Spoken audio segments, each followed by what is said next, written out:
Assalamualaikum warahmatullahi wabarakatuh. Perkenalkan, nama saya Mada Nur Rofiko dari Program Studi Hukum Tata Negara Lokal 3 dengan NIM 2121609062. Fakultas Syariah Universitas Haji Muhammad Idris Samarinda.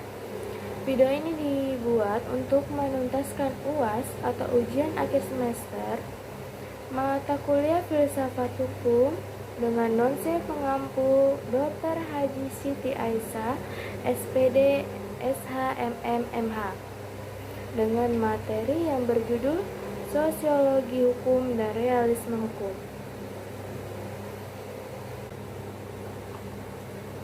Sosiologi Hukum. Sosiologi hukum adalah suatu cabang dari sosiologi yang merupakan penerapan pendekatan sosiologis terhadap realitas maupun masalah-masalah hukum. Sosiologi hukum juga dapat diartikan bagian dari sosiologi jiwa manusia yang menelaah sepenuhnya realitas sosial hukum, dimulai dari hal-hal yang nyata dan perwujudan lahiriah di dalam kebiasaan-kebiasaan kolektif yang ekstensif.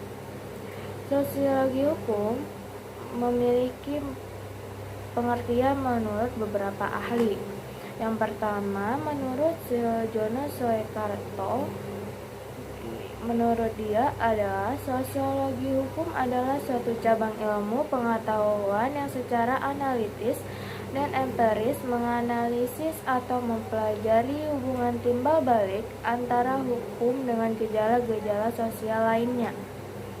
Yang kedua, ada Saktijipto Raharjo, yaitu menurut dia sosiologi hukum adalah pengetahuan hukum terhadap pola perilaku masyarakat dalam konteks sosialnya.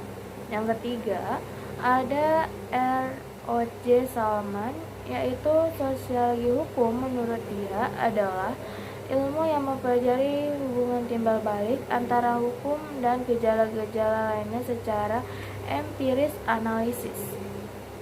Yang keempat, menurut H.I.A. Hart, yang menurut dia adalah soal konsep hukum mengandung unsur-unsur kekuasaan yang terpusatkan kepada kewajiban tertentu di dalam gejala yang tampak dari kehidupan masyarakat.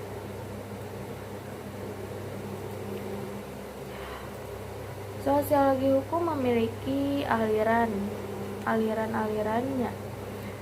Aliran-aliran tersebut terbagi menjadi 5. Yang pertama, yaitu aliran hukum alam. Aliran hukum alam ini adalah hukum yang berasal dari Tuhan, dan hukum ini dianggap lebih tinggi dari hukum yang dibentuk oleh manusia, sehingga hukum positif yang berlaku di masyarakat tidak boleh bertentangan dengan hukum alam. Yang kedua, ada aliran positisme hukum. Positisme hukum ini adalah aliran yang memandang bahwa semua persoalan di masyarakat harus diatur dalam hukum tertulis. Bagi yang menganut aliran ini, tidak ada norma hukum selain hukum posesif. Hukum positisme terbagi menjadi 2, yaitu hukum posisi analitis dan hukum positif murni. Yang ketiga, alirannya yaitu utilitarianisme. Utilitarianisme atau utilisme adalah aliran yang menempatkan kemanfaatan sebagai tujuan utama hukum. Dalam hal ini memanfaatkan adalah kebahagiaan seseorang. Aliran yang keempat adalah mazhab sejarah. Aliran ini timbul sebagai reaksi terhadap aliran hukum alam yang hanya mengandalkan jalan pikiran deduktif dan tidak memperhatikan fakta sejarah, kekhususan, dan kondisi nasional. Yang terakhir, alirannya adalah sociological jurisprudence. Beberapa pakar hukum mengenali aliran hukum ini sebagai funcional ontologi politikal atau metode fungsional. Hal ini dilakukan untuk menghindari kerancuan antara sosiological jurisprudence dengan sosiologi hukum. Perbedaan utamanya adalah antara hukum sosiologi hukum dengan sosiologi jurisprudence adalah sosiologi hukum dinitik beratkan penyelidikan kepada masyarakat dan hukum sebagai suatu manifestasi. Sedangkan sosiologika jurisprudence ini adalah menitik beratkan pada hukum dan memandang masyarakat dalam hubungannya dengan hukum. Materi berikutnya yaitu realisme hukum. Realisme hukum adalah suatu aliran pemikiran yang dimulai di Amerika Serikat. Teori ini dipelopori oleh tokoh-tokoh terkenal dan terbaik dari kalangan realisme seperti John Chapman Gray, Oliver Wendell Holmes, Ray George Sprung, dan Carl Liesel. Realisme berarti hubungan dengan dunia nyata. Dunia sebagaimana ia menyatakan berlangsung. Realisme hukum berarti suatu studi tentang hukum sebagai suatu yang benar-benar nyata dilaksanakan, selain hukum sebagai aturan yang hanya berlaku dalam undang-undang tetapi tidak pernah dilaksanakan. Oleh karena itu, sebagian pakar memandang bahwa pendekatan realisme merupakan bagian penting dari pendekatan sosial terhadap hukum. Realisme memiliki 5 karakteristik.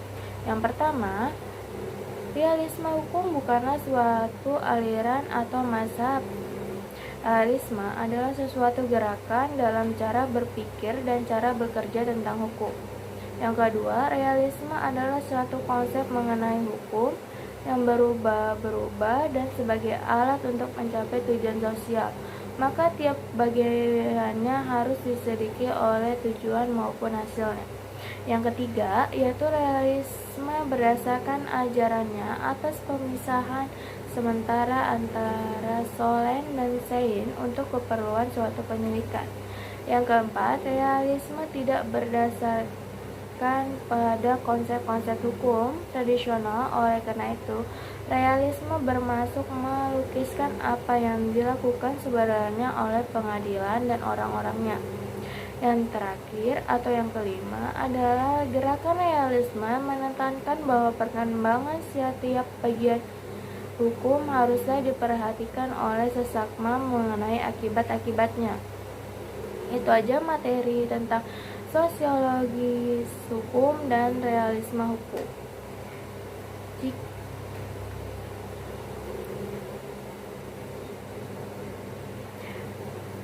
Itu aja penyampaian materinya. Jika ada tutur kata yang salah atau tidak berkenan mohon dimaafkan.